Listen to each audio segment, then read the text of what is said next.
Sulamita está aí. Número especial. Vamos lá.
Queridos irmãos, no mês que passou, nós estivemos engajados em missões estaduais.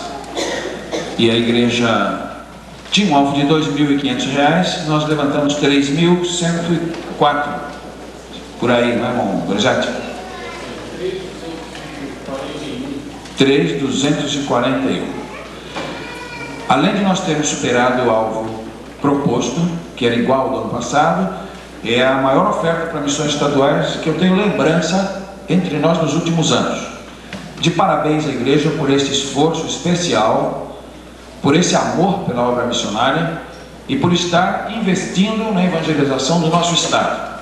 Os parabéns, devemos estar muito felizes, muito honrados por fazermos parte, não é, deste esforço para evangelizar o nosso estado em tantas áreas, desde a evangelização das presidiárias, dos presidiários, dos universitários, dos meninos de 2º grau, e na área social é uma frente imensa, ajuda de igrejas pequenas, abertura de novas frentes, abertura de novos pontos de pregação em São Paulo. E então é um momento de gratidão a Deus em primeiro lugar, e um momento de compartilhar com a igreja a nossa alegria por esse esforço conseguido. Nós agora estamos num período de transição entre a oferta de missões estaduais e a oferta de missões nacionais, que será em setembro. Nós temos julho e agosto para concentrarmos um pouquinho de forças nas nossas próprias necessidades internas agora. Nós estamos com a campanha das grades em andamento, precisamos de quase ainda em torno de 50 metros, estão faltando de grades ainda.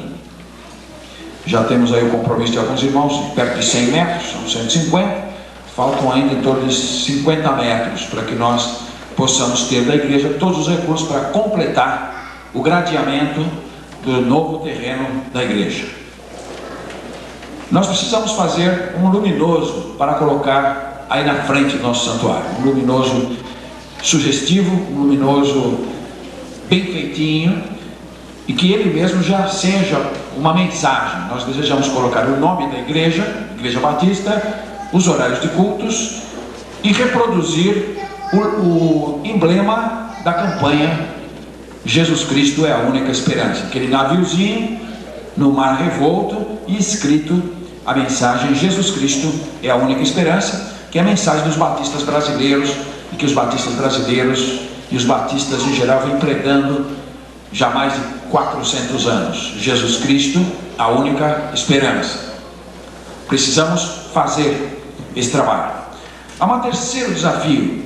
Nós temos um seminarista que precisou interromper os seus estudos, não pôde continuar no ano passado, e nós estamos desejosos que ele retorne para a Faculdade Teológica para completar os seus créditos. E então ontem na Assembleia nós precisamos deixar o assunto sobre a mesa, porque no momento nós não temos condições de suprir a necessidade do nosso irmão, que inclusive dirige uma frente missionária desta igreja. Eu estou informando isto porque é motivo de oração da igreja e motivo também para um estímulo para que os irmãos nos ajudem, os irmãos contribuam, os irmãos participem, mas suprindo a sua igreja material, financeiramente, para que ela possa dar prosseguimento a essas prioridades, não é? Prosseguimos na nossa construção, nós vamos fazer o nosso luminoso, ele será feito de tal maneira que ele poderá ser reaproveitado. Alguém vai dizer, nós vamos fazer aqui, depois nós vamos para o novo templo. Nós vamos levá-lo conosco para lá, porque vai ser um trabalho muito bem feito, um bom profissional vai fazer esse trabalho, e ele poderá ser reutilizado para nós, não é uma coisa que não vamos usar depois. E investir no elemento humano, na preparação de pessoas convocadas por Deus, vocacionadas por Deus para estudar. Então, dependendo da resposta da igreja, da participação mais intensa, mais ativa, outros irmãos que não têm podido ter esse privilégio, começarem a contribuir mais com a congregação, nós iremos dando andamento a estes desafios mais imediatos, não é? Nós temos este mês agora, restante mês de julho, temos todo o mês de agosto, que é o mês de aniversário da igreja. Quem sabe neste período de tempo nós tenhamos os recursos para podermos aplicar nessas necessidades imediatas. E depois, então, em setembro, nos voltarmos para missões nacionais. Missões nacionais no mês de setembro. O próximo mês é o mês do aniversário da igreja e nós estaremos no primeiro domingo celebrando batismos. Temos um grupo da congregação de Jardim da Conquista, mais um grupo também aqui da igreja para batizar. Então no primeiro domingo novamente estaremos batizando novos irmãos. Nós recebemos ontem uma família por reconciliação e chegaram agora. Eu pediria que ficassem de pé, irmão Érico, irmã Guidalva. Aí está o casalzinho, ali está o Nilson, a Nida, a moradinha dele, o filho dele. Muito obrigado. Podem sentar-se. A Guidalva e o Wellington e as duas meninas, a Paula e a Roberta, que não estão hoje conosco, mas foram aceitos ontem como membros da igreja. Estão no processo de reconciliação. Nós queremos dar as boas-vindas. Os irmãos estão ali perto, cumprimentem a família. São novos membros da família do centenário. Eles estão estudando a Bíblia comigo, ali em Guarulhos. Semanalmente nós estamos lá fazendo o núcleo e já é o resultado de nós reconduzirmos essa querida família à comunhão da casa do Senhor. Teremos no dia 14 de agosto a consagração dos novos diáconos. Nós temos um grupo de irmãos, de irmãs em experiência para o diaconato. E chegou a hora, chegou o momento de nós consagrarmos esses novos ministros para o pleno exercício do ministério diaconal no seio desta congregação. Vai ser no âmbito do aniversário da igreja, os batismos, a consagração dos novos diáconos no dia 14, é um sábado, a partir das 18h30. E no dia 28, no último sábado, nós vamos organizar uma outra igreja batista. Igreja Batista, o nome é Primeira Igreja Batista em Vila Nova York. Vai ser organizada no dia 28. O concílio vai ser às 18h30. Em seguida haverá o culto solene de organização de uma nova igreja. O pastor Salvador Martins Soler será o preletor, pregador da noite. Ele já aceitou o convite e já está em andamento o convite. As cartas já seguiram para pastores das igrejas da região para a formação do concílio. Queremos contar com o coro e os conjuntos da igreja, viu? Vai ser aqui. Nós combinamos com os irmãos de lá que o espaço deles é um pouco reduzido, então esse culto de inauguração, esse culto de organização da nova igreja vai acontecer aqui mesmo na nossa sede, vai ser aqui mesmo na nossa igreja, tá bom? Então queremos convidar os irmãos que cantam, os coros, os conjuntos, os músicos, para que façamos uma noite maravilhosa, uma noite solene, porque esta igreja organiza uma nova filha. Já temos Jardim Santa Terezinha, já temos Jardim Paraguaçu, já lançamos as bases do Jardim Caçula, agora uma quarta igreja batista organizada por nossa igreja. Temos uma data prevista para organizar o Jardim da Conquista, em outubro de 2001. Poderá ser até antes, dependendo de como correrá todo o andamento do trabalho na igreja, na nova congregação. Poderemos antecipar, mas a data básica nós temos a meta de organizar no dia 10 de outubro de 2001, já uma nova igreja, Igreja Batista no Jardim da Conquista. O irmão Francisco Franciene, que é seminarista desta igreja, está fazendo o último semestre. Ele aceitou e foi ontem eleito o diretor da congregação do Jardim da Conquista. E nós daremos a sua posse no mês de setembro, quando estivermos retomando o trabalho já na sede própria, que a igreja comprou. Então, em setembro, estamos inaugurando a sede, a nova sede própria, e vamos dar a posse oficial do seminarista Francisco Franciene como presidente da congregação e certamente futuro pastor ali, porque ele está perto já de terminar o seu curso, ele é vocacionado, e tudo indica até aqui que Deus já preparou mesmo o pastor, o futuro pastor daquela igreja. Tudo encaminhando bem. Tem o patrimônio, o obreiro praticamente está acertado.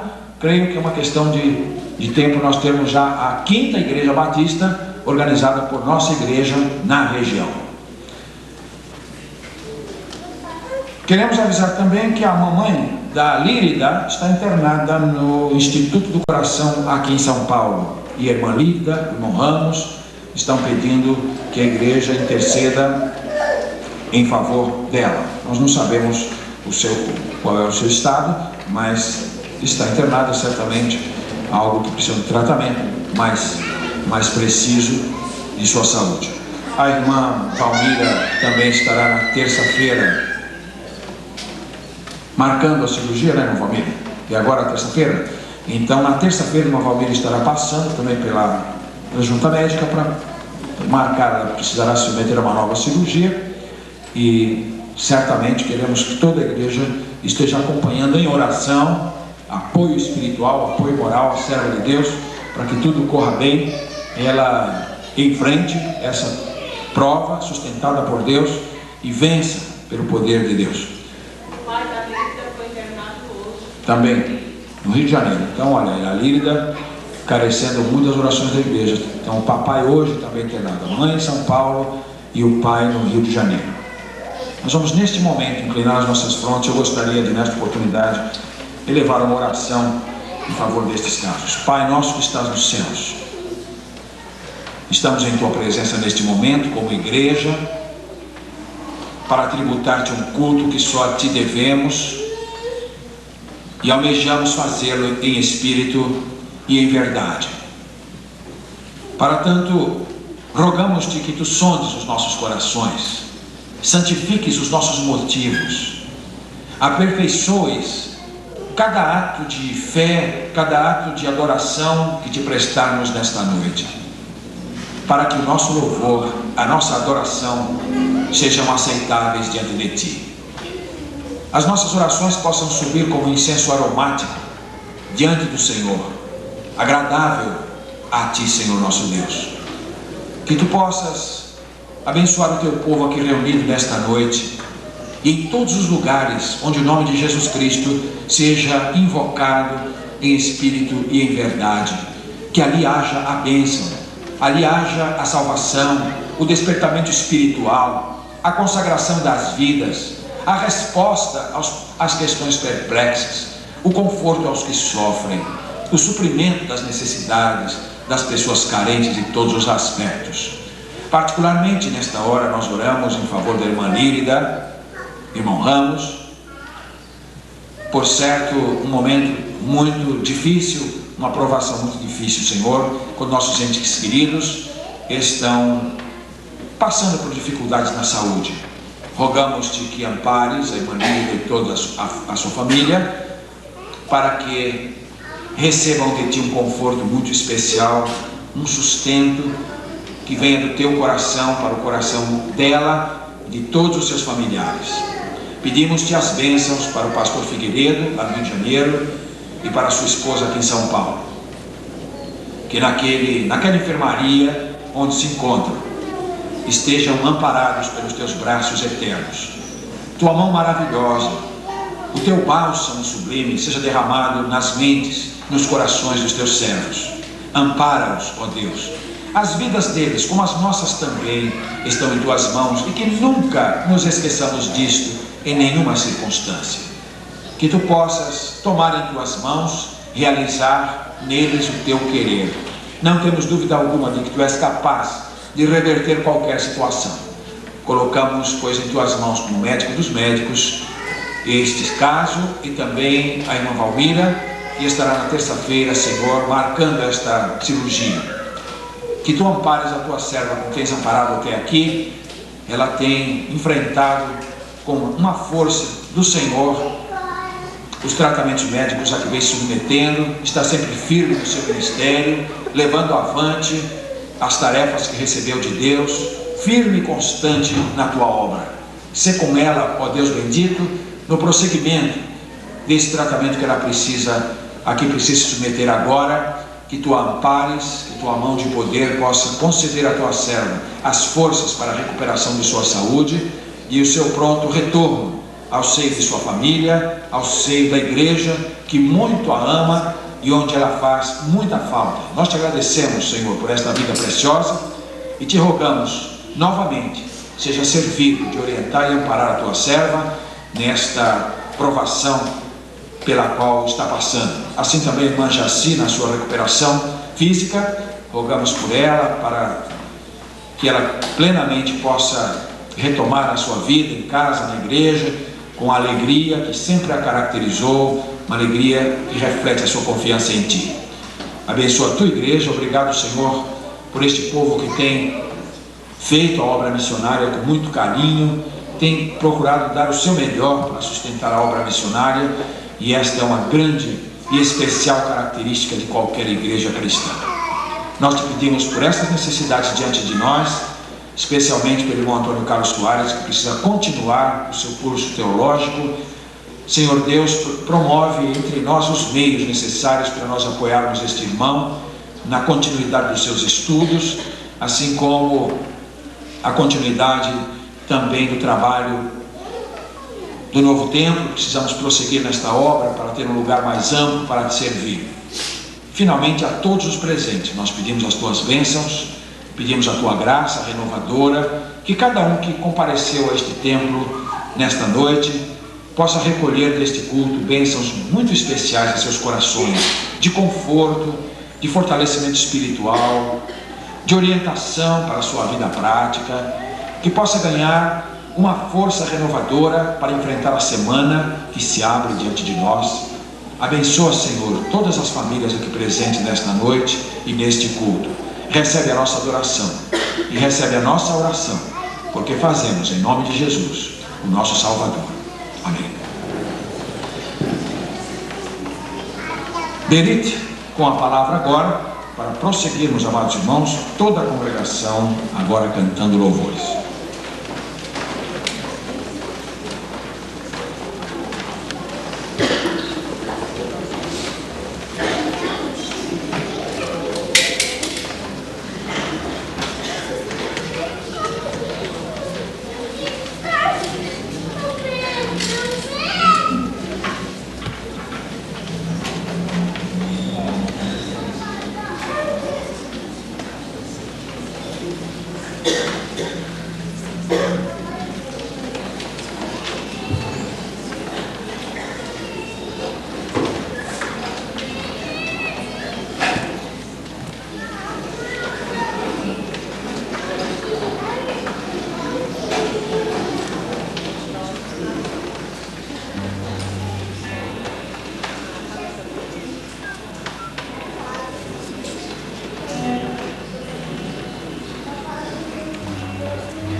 Queridos e amados irmãos, vamos mais uma vez nos colocar em pé para louvarmos ao nosso Deus.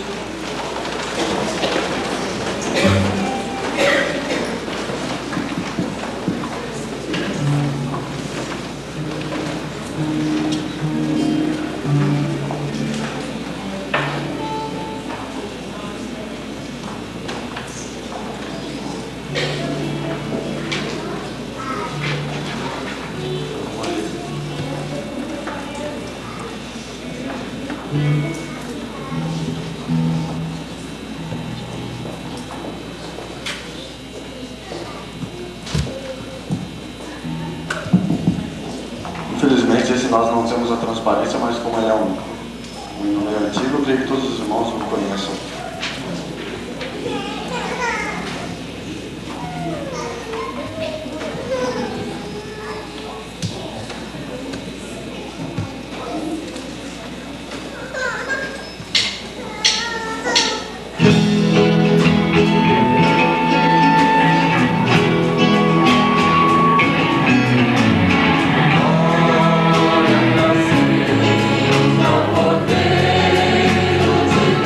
Poder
aí, Jesus em tua presença.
Próximo e último que nós vamos cantar, eu só quero estar onde estás para sempre em tua presença.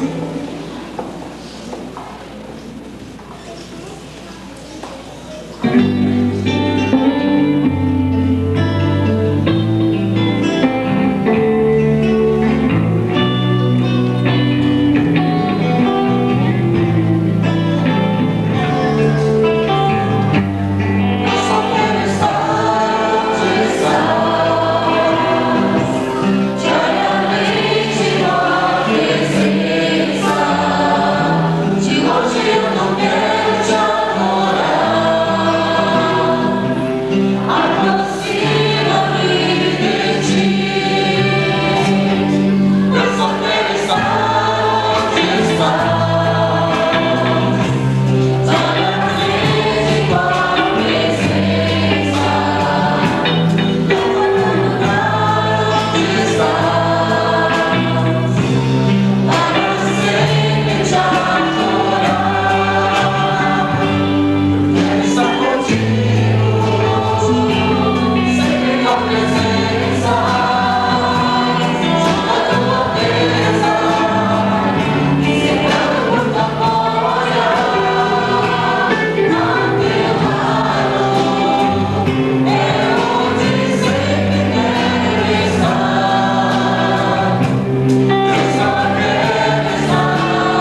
Temos conosco entre os visitantes a Ana Paula e o César, que são da Igreja Batista em Vila Diva. Pedimos que os irmãos fiquem de pé um momentinho.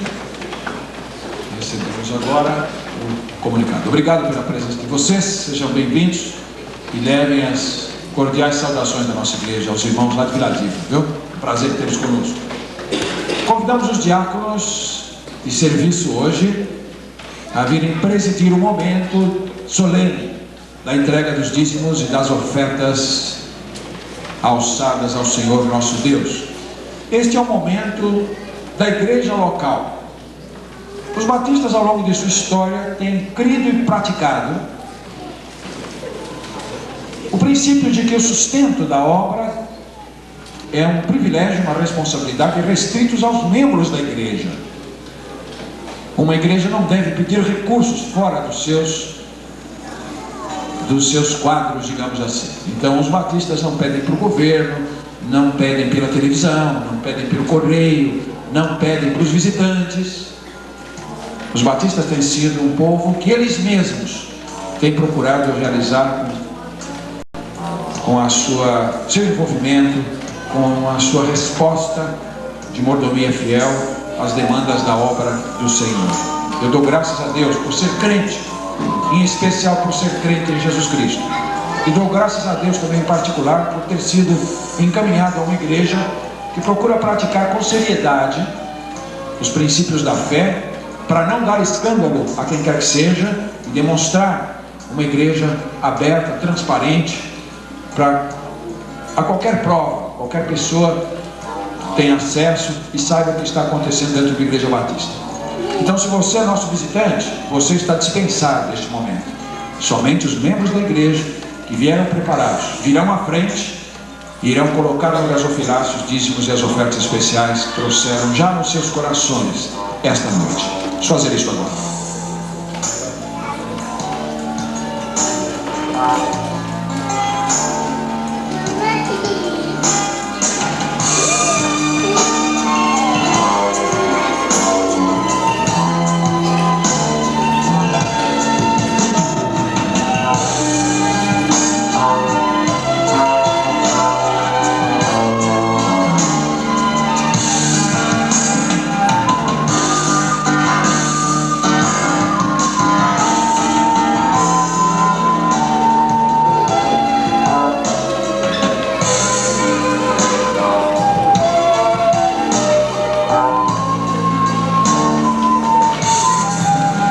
Gervásio Brandão fará a oração de consagração dos dízimos.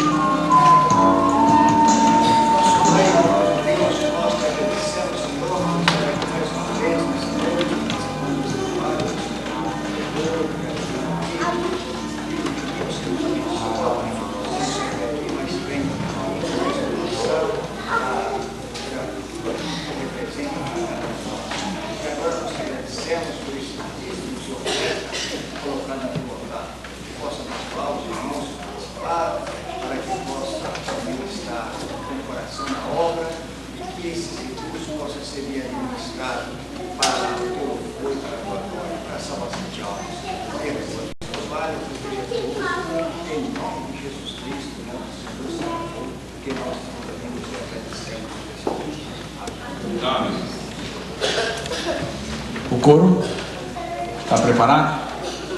Então vamos adorar neste momento com os seus anjos.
Avivamento é uma palavra sempre bem-vinda na terminologia do Evangelho.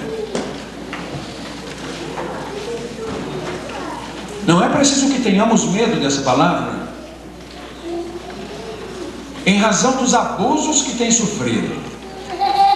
Não é preciso que batamos em retirada, como que arrepiados pelo termo, por causa das distorções que a palavra avivamento vem sofrendo. O que precisamos realmente é ver o que a Bíblia tem a dizer sobre avivamento. Então a grande fonte, a grande origem, a matriz verdadeira, tranquila, de buscarmos o conceito de avivamento, que há de ser um desejo, uma aspiração de todo crente de verdade, tem que ser a Bíblia. A grande pergunta nossa não é o que os outros estão fazendo, não é se muita gente está indo atrás de alguma coisa. A grande pergunta é esta: isto é bíblico ou não é? Não importa quão popular seja, não importa que ao respondermos a pergunta tenhamos que ficar contra a maré, não tem importância. Se isso for necessário, vamos estar em muito boa companhia, porque os maiores homens e mulheres da história da igreja foram pessoas que remaram sempre contra a maré, inclusive Jesus Cristo. Então, nada de medo da palavra avivamento, pelo contrário, nós devemos nos apaixonar por ela, devemos nos preocupar com o seu conceito, e uma vez dominado esse conceito, compreendido o que Deus quer dizer com isso, nós devemos almejar profundamente essa experiência, e então simplesmente experimentá-la. Então descobrir o que a Bíblia diz a respeito é primordial. Nada devemos fazer ou deixar de fazer, a não ser em decorrência de clara fundamentação bíblica. Correto? Porque este livro está acima de qualquer homem, de qualquer opinião. Este livro está acima de qualquer onda. Este livro está acima de qualquer modismo que apareça. Ele é imutável. A palavra de Deus permanece para sempre. Céus e terra passam, os homens passam, a palavra de Deus permanece. Então, queridos, primeira coisa, descobrir em linhas básicas o que a Bíblia quer dizer quando se refere ao termo. Segundo lugar, desejar a experiência. Em terceiro lugar, ter a experiência. Avivamento é uma palavra composta. Na verdade, ela se origina na palavra grega zoe, que é a palavra vida. Daí vem zoologia, zootecnia, zoológico. A palavra zoe é a palavra vida. A palavra avivamento é a tradução de uma palavra grega anazoe, ou anazoá. Tem o prefixo aná.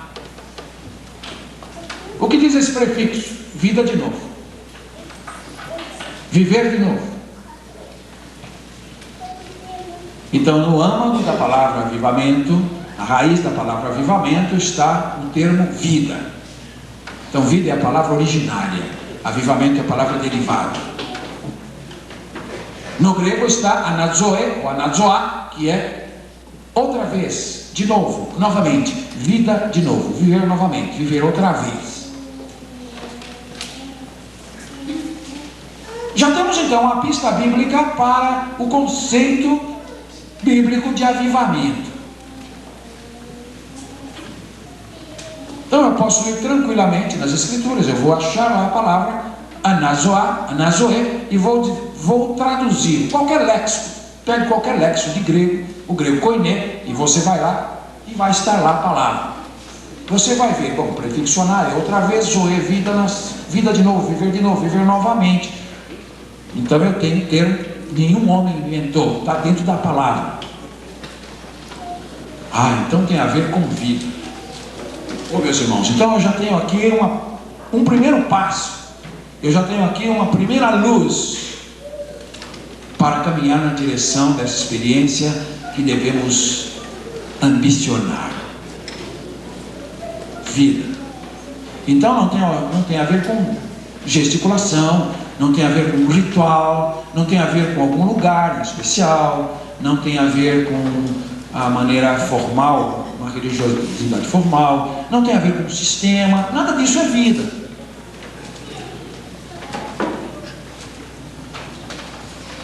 Então, na verdade, o que Deus está dizendo é que nós precisamos buscar nele, é a origem, ele é a fonte, é o Espírito Santo de Deus, a fonte da vida. Nós precisamos buscar nele os recursos de manutenção e de renovação da vida espiritual. Que gostoso saber. Para começarmos a viver espiritualmente, temos que nascer de novo. O nascer do Espírito é a experiência inicial da fé cristã. Estamos perdidos, estamos mortos em delitos e pecados que herdamos dos nossos antepassados. Nós temos uma herança de morte espiritual. Morremos todos em Adão, diz Paulo aos Romanos. Todos morremos em Adão. E somos todos revivificados, ou somos todos ressuscitados em Cristo. Então a conversão é a primeira condição do avivamento. Primeiro é preciso ter vida, para depois esta vida ser avivada, para depois esta vida ser retrabalhada, para depois esta vida ser realimentada por Deus. Então, avivamento, não se fala em avivamento para quem não tem ainda a vida de Deus. O avivamento não é para o estranho à fé. O avivamento não é para a pessoa ainda sem conexão, sem ligação com Deus. Não é para essa pessoa. Não é possível falar ainda nestes termos para ela. Para essa pessoa temos que falar em novo nascimento, isso sim. Temos que falar em conversão. Temos que falar em volta para Deus. Para o cristão, para o que serve a Jesus, temos que falar em avivamento.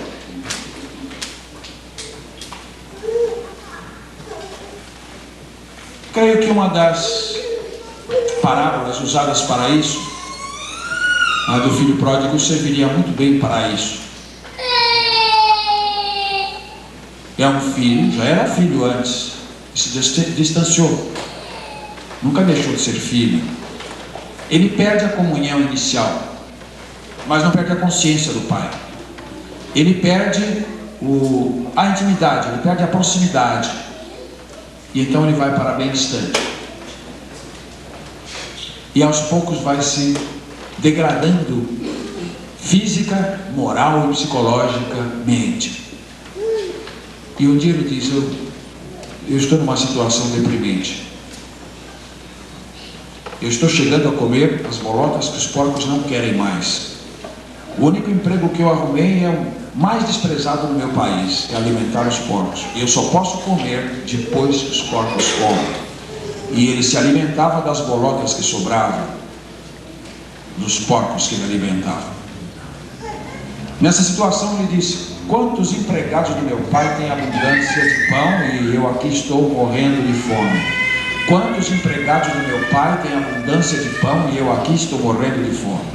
Ele não está morto. Deu para entender? A diferença entre o avivamento e o novo nascimento e a conversão é que na conversão estamos mortos em delitos e pecados e a vida de Cristo nos é injetada pela fé.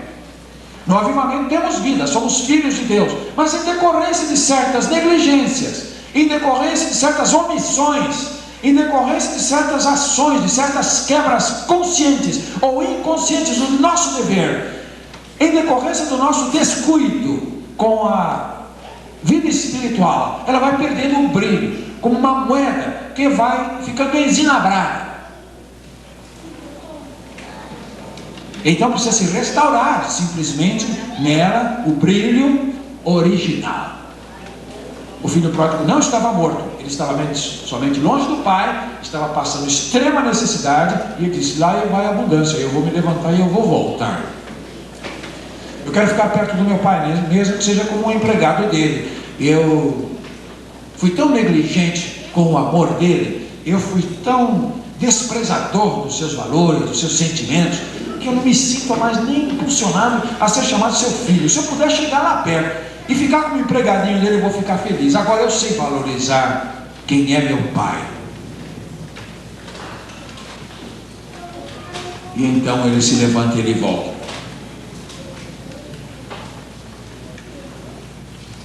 E às vezes eu fico imaginando, eu me identifico com aquela árvore. Certamente haveria ali no quintal dele, no quintal da fazenda, uma árvore onde esse menino sempre brincou quando criança. Ele ia lá, fazia a balancinha dele, né? Fazia a cabaninha dele do Tarzan lá em cima.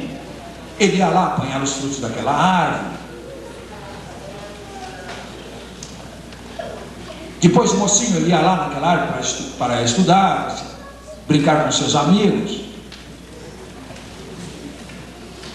E eu creio que o pai muitas vezes chegou até o pé daquela árvore, imaginando onde estaria o seu filho naquele momento. Quem sabe talvez aquela árvore testemunhou muitas vezes as lágrimas do pai ali. Então um dia, um vulto aparece lá no fim do caminho. A silhueta de um homem. Ele está em andrajos. Ele está com péssima aparência. Ele está como um andarilho, como um peregrino, como um farrapo humano vem se aproximando. Ninguém o reconhece, ele vai passando pelos campos. Ali estão os empregados trabalhando, ali numa lavoura, aqui trabalhando em alguma coisa da estrada. Eles veem aquele andarilho passando. Ninguém vai imaginar que aquele é filho do dono. Ninguém o reconheceria, absolutamente. Ele foi passando e entrando. Mas alguém o reconheceu. Creio que naquele dia, como todos os outros, o pai foi lá para perto da árvore para pensar no filho novamente. E quando ele olha para o caminho, ele reconhece, mesmo sem ver de perto. Como só um pai é capaz de identificar o filho que ama. E ele corre ao seu encontro. A Bíblia diz que o pai corre ao seu encontro. E então se dá um reencontro. Ele não quer saber se o filho está sem tomar banho há um mês ou mais. E ele deve estar bem cheirosinho, porque o trabalho dele era simplesmente no meio dos porcos. O cabelo deve estar um piolho só, já pensou? Barba, nem pensar. Isso para o pai nada importa. Debaixo daqueles cabelos desgrenhados, aquela barba por fazer, debaixo daquela fisionomia sofrida e marcada, debaixo daqueles andrajos, daqueles pés descalços, daquelas unhas pretas de terra, debaixo de tudo aquilo está seu filho. E ele o abraça, e ele o beija, e ninguém entende.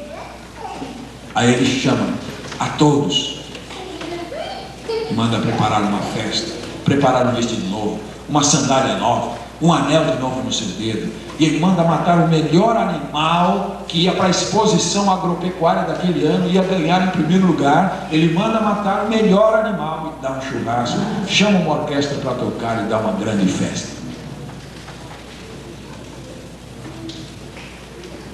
Às vezes, como filhos pródigos, muitos crentes negligenciam a vida espiritual. Eles são filhos, não deixam de ser filhos. Eles têm vida, eles estão vivos. Mas eles tomam a parte da fazenda que lhes cabe, e então eles começam a viver esplêndida e regaladamente, talvez apaixonados por um outro estilo de vida. Às vezes uma negligência aqui, uma falta acolá, às vezes uma queixa além, uma amargura aqui, uma inimizade depois, uma ofensa não perdoada além, uma antipatia tolerada acolá. Coisas aparentemente tão inocentes, mas que vão acrescentando uma crosta, vão acrescentando uma camada de insensibilidade. Eles vão se afastando pouco e pouco do seu lugar ideal na presença do grande rei. São príncipes e princesas, mas chegaram a tal situação espiritual que ninguém é capaz de identificá-los debaixo dos andrajos. A história do filho pródigo, a história de Israel, o povo de Deus que tantas vezes precisou ser avivado. O povo de Israel não precisava de religião, eles sempre tiveram. A religião sempre foi a espinha dorsal daquele povo.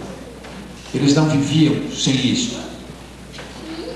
Eles tinham um templo, eles tinham uma arca do testemunho, eles tinham as tábuas da lei, eles tinham um pote de maná, eles tinham uma vara de Arão que florescera, eles tinham um sacerdócio pomposo, eles tinham hinos extraordinários. Nós temos aqui os Salmos 150 Salmos, um hinário que jamais foi superado. Eles tinham os cânticos de Sião, eles tinham as harpas do rei Davi. Mas o que adianta todo esse aparato externo? O que adianta toda esta pompa exterior? O que adianta todo aquele mecanismo, aquele ritual? O que adianta toda aquela pompa? Se precisavam de reavivamento. Então Deus usa, o profeta Abacuque diz: ouvi, Senhor, a tua palavra e temi. Ouvi, Senhor, a tua palavra e temi. Aviva, ó Senhor, a tua obra no meio dos anos. No meio dos anos a notifica. Na ira, lembra-te da misericórdia. E faz uma oração: aviva, Senhor, a tua obra no meio dos anos. Anazoá. Infunde vida novamente. Faz brilhar de novo intensamente o primeiro amor. Concede que se reacenda a paixão primeira. Conceda que teu povo vença os obstáculos, quebre os grilhões da insensibilidade que se instalou. Não deixam de ser teus filhos, não deixam de ser teu povo. Mas em que situação, Senhor? Eles são como um vale de ossos secos. Um casal havia saído do seu país e havia imigrado para um país, um outro país, para fazer a vida ali. E aí ficaram algum tempo. Mas depois de alguns anos a saudade apertou e eles resolveram fazer uma visita aos familiares de volta ao seu país. Eles não estavam com muito recurso para a viagem, então fizeram uma pequena economia, compraram uma passagem para fazer a travessia em um vapor. Embarcaram no vapor e ali a viagem ia demorar muitas semanas. Então, passada a primeira semana, passada a segunda semana, um dia lá o capitão, passeando pelo convés do navio, encontra aquele casal tomando ar. E o capitão se admira, dizendo: é a primeira vez que os vejo aqui.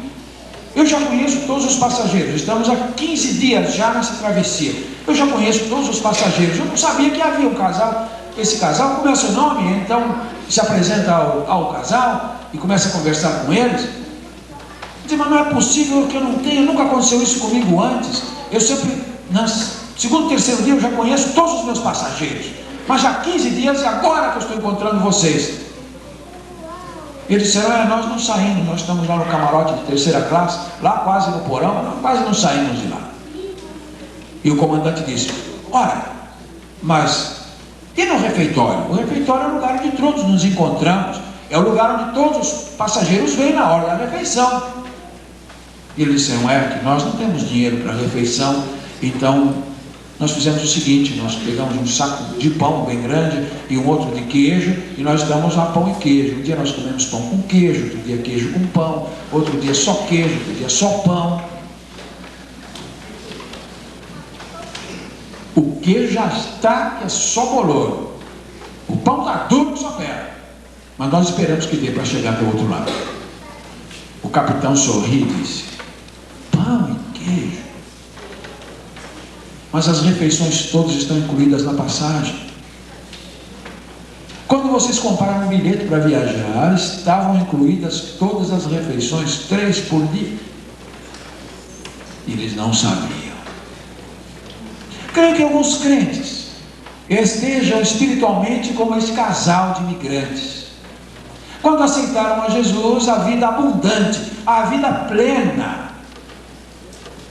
a plenitude do Espírito Santo, o ser cheio do Espírito Santo, uma vida frutífera está implícita. Foi pago o preço. Jesus, quando dá salvação, Ele concede ao crente os meios todos para que ele seja saudável espiritualmente.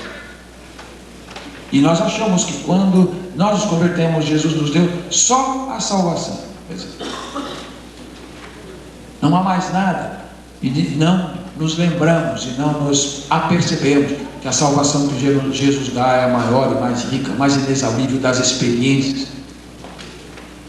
Aquele momento quando você se converte, se abre o céu diante de você, você descobre que Jesus Cristo supre as suas necessidades. Naquele momento que o seu coração, tocado pelo Espírito Santo, compreende o plano de Deus, e você vai a Jesus pela fé, e você se deixa lavar por aquele sangue, e você recebe o selo do Espírito Santo. Uma vida riquíssima espiritualmente, uma aventura empolgante começa, mas muitos ficam no pão e no queijo, anos e anos, esquecendo-se de que a plenitude de Deus está incluída no preço da redenção.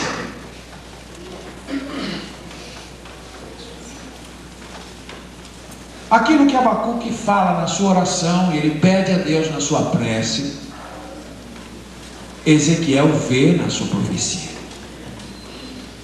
Ezequiel capítulo 37, a mão do Senhor vem sobre Ezequiel e o leva em espírito e põe no meio de um vale cheio de ossos. Ezequiel capítulo 37, verso 2 diz o seguinte: me fez andar em redor dos ossos. E diz Ezequiel: estes ossos eram numerosos, muito sobre a face do vale, e eles estavam muito secos. Verso 3 de Ezequiel 37, ele me disse: filho do homem, poderão viver estes ossos? E eu disse: Senhor Jeová, tu sabes. E então ele me disse: profetiza sobre estes ossos e diz-lhes: ossos secos, ouvi a palavra do Senhor.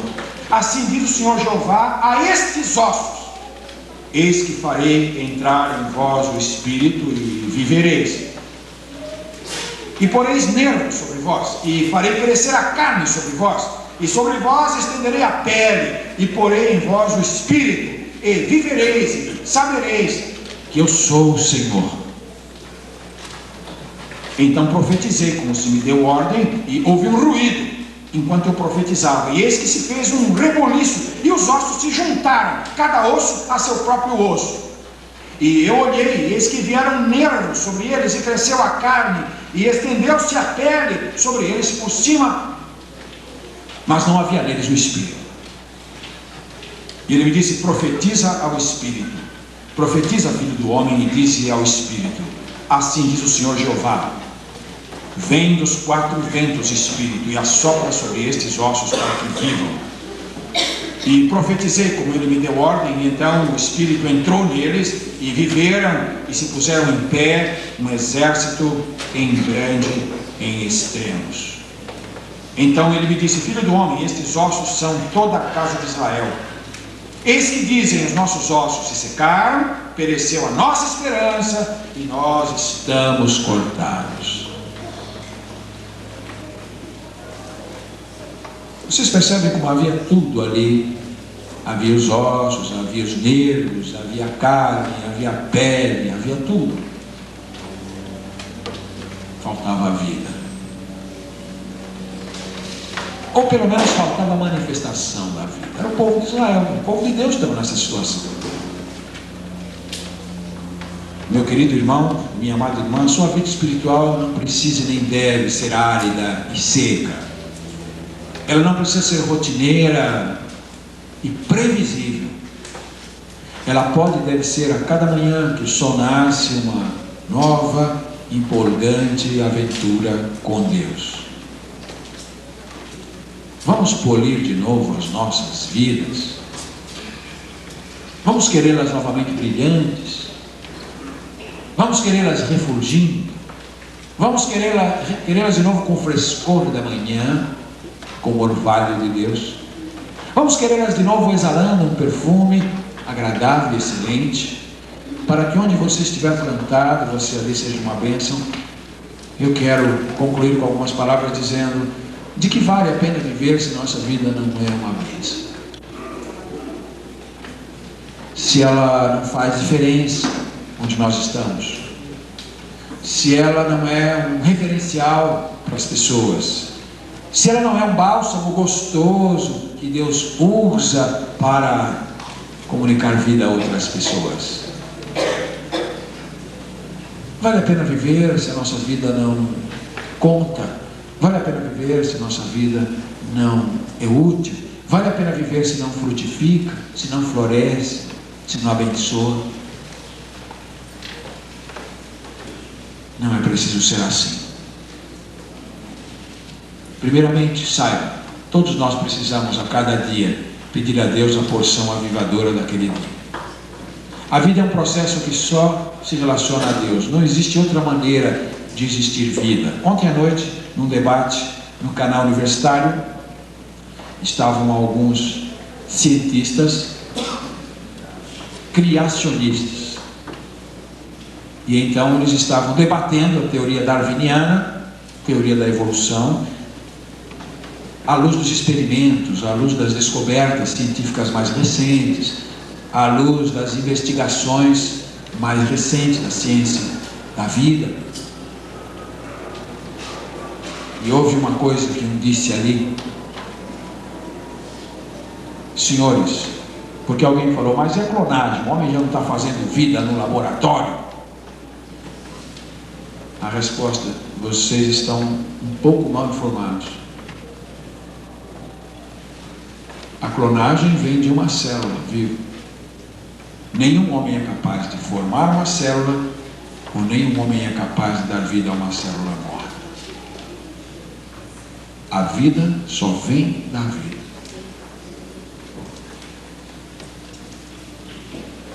Vida espiritual só vem de Deus. Nós não podemos produzir.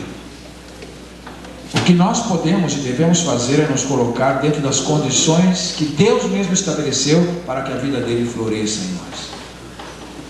Uma das queixas de Deus com a igreja de Éfeso foi que havia o seu primeiro amor esmaecido. Eu tenho contra ti que perdeste o teu primeiro amor. O amor não é a manifestação mais legítima e mais preciosa do viver? Sem dúvida alguma. Quando Deus disse que perdeu o seu primeiro amor, ele disse: olha, o subproduto mais importante da vida que eu dei, você perdeu. Vamos trabalhar no jardim da vida. Nós precisamos regá-lo, nós precisamos espancar as ervas daninhas, nós precisamos tratar os parasitas, nós precisamos colocar o devido adubo, nós precisamos permitir o sol, nós precisamos permitir a ventilação espiritual em nossos corações. Então, nesta noite, em primeiro lugar, saia daqui com uma convicção: avivamento não é um movimento. Avivamento é uma experiência de vida, correto? De pessoas vivas. Você é um servo de Deus, você é uma serva de Deus, você tem a vida de Deus, você tem o Espírito Santo de Deus. O avivamento é possível para você que você tenha a premissa básica. Deixe o Espírito fluir, deixe o Espírito mover-se. Eu gosto daquela expressão quando diz que a terra era sem forma e vazia, o Espírito de Deus se movia sobre a face das águas. O movimento do Espírito Santo que produz vida. Veja lá no versículo de Gênesis: o movimento do Espírito que produz vida na terra. Não permitamos vidas cristãs estagnadas. Billy Graham disse que a vida cristã normal é como uma bicicleta, andar de bicicleta. Nós temos que estar em movimento para ficar em pé. Uma bicicleta não fica em pé sozinha. Põe uma bicicleta sozinha em pé, ela cai para um lado ou para o outro, não é? Mas se você monta e você caminha, então o movimento dá à bicicleta o equilíbrio que ela precisa. A vida cristã anda em movimento. Você não gostaria de começar a ir para o refeitório em vez de continuar comendo pão com queijo? Vai para o refeitório de Deus. Vai para os manjares da fé. Vai buscar os grandes quitutes. Vai para a mesa farta. Vai para onde há abundância de pão. A mesa de Deus está ao seu dispor. Alimente-se. Alimente-se espiritualmente. Seja bem nutrido. Tenha uma boa dieta espiritual. Quem não se alimenta espiritualmente não tem energia para funcionar. Uma boa alimentação é o começo de uma boa saúde. Alimente-se. Em termos práticos, palavra de Deus. Um professor de escola dominical fazia várias perguntas e então sempre o menininho respondia. E respondia certo. Depois terminou, ele chegou pro menininho e falou: diga uma coisa, todas as perguntas que eu faço, você responde certo. Ele respondia: ler a Bíblia e orar. Aí ele falou: como é que você sabe isso, ler a Bíblia e orar? Ele falou: o que eu aprendi na igreja sempre é isso. Para a vida cristã funcionar, sempre os pastores e os pregadores leem a Bíblia e orem. Eu comecei a dar essa resposta e vi que a resposta é sempre certa, é sempre a mesma. O professor coçou a cabeça e falou: mas que coisa maravilhosa, é tão simples que uma criança sabe. Lê a Bíblia e orar. Vai para o banquete de Deus, lê a palavra, comece hoje mesmo.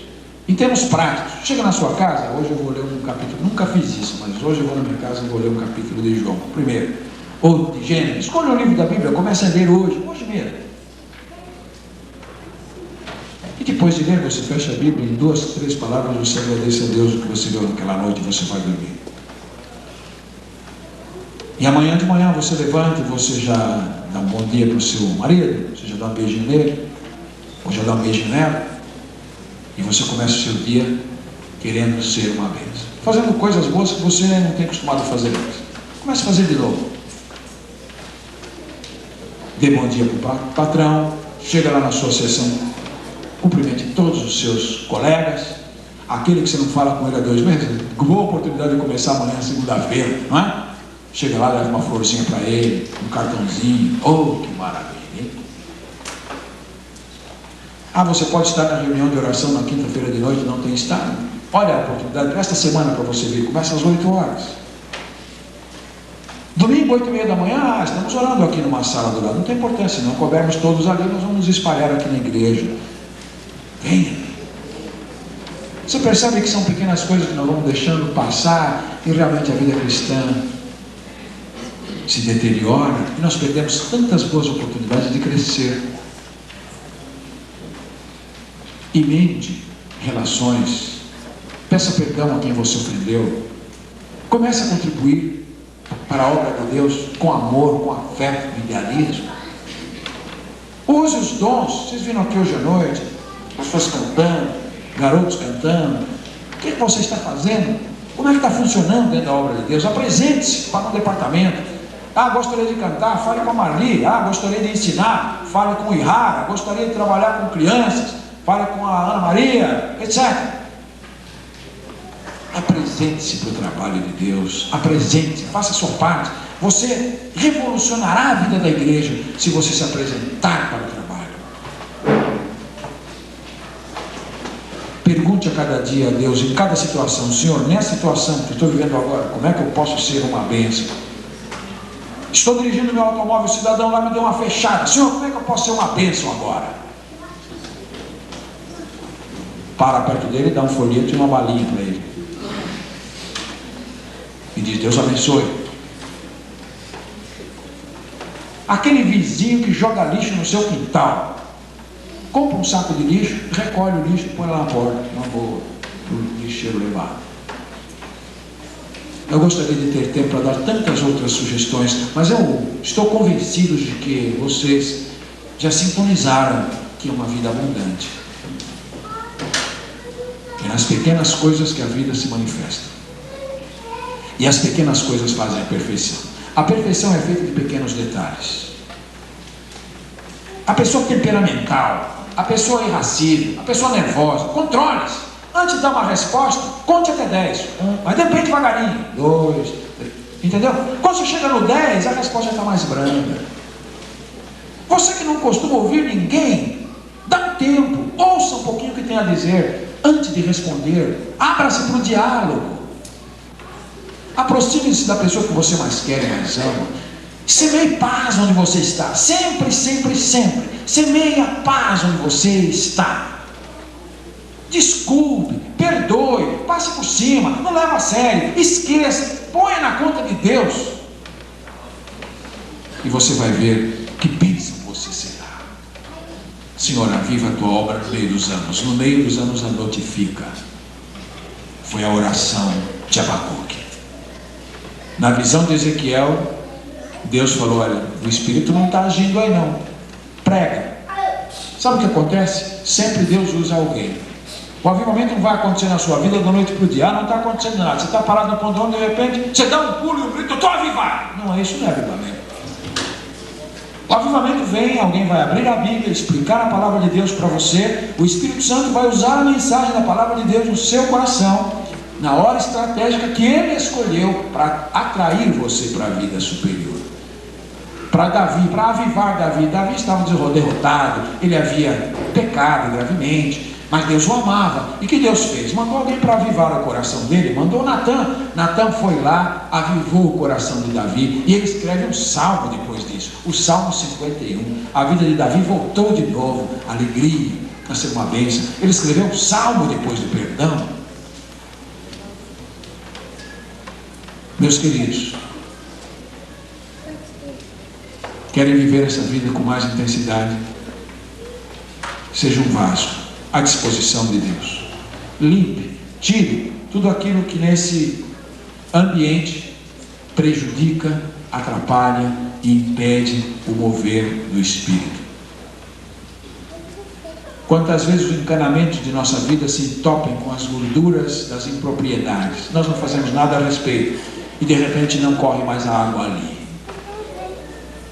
Deixe Deus limpar os porões, deixe Deus limpar os recônditos, deixe Deus limpar os escaninhos lá dentro do seu coração. Coopere com Ele, é você e Ele.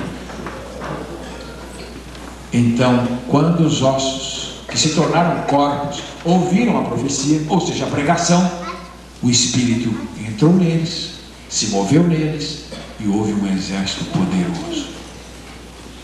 O inimigo não quer um exército deste jeito. Ele não impede movimentos, modismos, formalismos, gritaria, confusão, mas uma vida realmente rendida a Deus para viver de segunda a domingo, como um raio de luz. Isso tem muita oposição. É difícil, paga-se um preço, mas nada menos do que isso é digno do Deus que reside no seu coração, pelo Espírito que foi dado a você. Volte para casa hoje, disposto a apenas um ato que seja. Senhor, eu vou fazer um ato que seja para a abertura do teu Espírito no meu viver. Eu quero ser um crente anazoar. Deus abençoe você ricamente. Vamos cantar?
Pois nós desejamos refletir a ti, Senhor.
Oremos. Pai Celestial, que neste momento sagrado, nesta hora estratégica, o Teu Espírito Santo esteja se movendo em cada coração aqui presente, valendo-se da Tua palavra, valendo-se do Teu recado escrito na Bíblia. Vidas possam ser colocadas sobre o altar nesta noite. Esposos, esposas, pais e filhos, irmãos, amigos, adolescentes, crianças, jovens, adultos, por Tua ajuda e sob Tua direção, possam recuperar o vício da vida espiritual, vencer as mazelas, cada um de nós possa vencer as fraquezas, às vezes coisas tão insignificantes, mas às quais damos um valor desmedido. Ajuda-nos a colocar-te em primeiro lugar e termos uma paixão, termos uma ambição, termos uma verdadeira obsessão, ser uma bênção em Tuas mãos. Abençoa este povo maravilhoso que Tu compraste com Teu sangue, que Tu amas, este povo que é Teu e ninguém mais poderá arrebatá-lo de Tuas mãos. Abençoa este povo para que brilhe. A partir deste momento, ao saírem daqui, caminharem para casa, nas reuniões em casa, ao romper da nova semana, amanhã cedo, na semana de trabalho, estejam conscientes do mover do Teu Espírito em seus corações. Seja uma semana que eles trabalhem realmente movidos pelo Espírito, controlados pelo Espírito, na plenitude do Teu poder. Dá a eles uma fome e sede da palavra do Senhor. Dá a eles uma consciência do valor da oração. E dá a eles um vislumbre do privilégio que é servir-te. Cada um tem seu dom, que possa colocá-lo em Tuas mãos para que renda dividendos para o Teu reino. Conforta o coração de todos, supre as necessidades particulares de cada um e despede-nos com Tua bênção. Em nome de Jesus.